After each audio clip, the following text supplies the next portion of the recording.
નમસ્કાર, હું રાકેશ પંડ્યા. આપ નિહાળી રહ્યા છો અડીખમ ગુજરાત.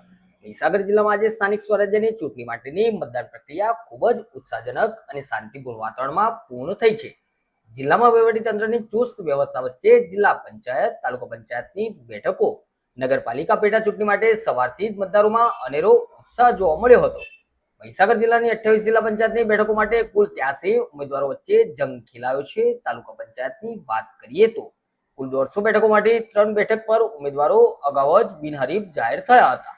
પરિણામે બાકી રહેલી 147 બેઠક પર 439 ઉમેદવારોના ભાવિ ઈવીએમમાં કેદ થયા છે.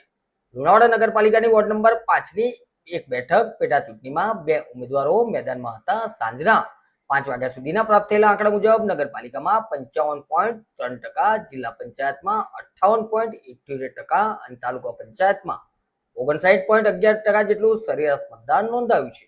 હાલ અનુમાન પ્રમાણે અંદાજિત સરેરાશ 65%ની આસપાસ મતદાન રહેવાની સંભાવના છે. મતદાન પ્રક્રિયા પૂર્ણ થવાના અંતિમ સમય સુધીમાં આંકડાઓમાં હજુ પણ વધારો થવાની પૂરેપૂરી શક્યતા રહેલી છે. એકંદરે સમગ્ર જિલ્લામાં સરેરાશ મતદાન ખૂબ જ સારું રહ્યું છે અને કોઈ પણ અનિચ્છનીય ઘટના વગર પ્રક્રિયા પૂર્ણ થઈ છે. હવે તમામ ઉમેદવારોના હાર જીતના સમીકરણો આગામી 28મીએ પરિણામના દિવસે સ્પષ્ટ થશે. નમસ્કાર.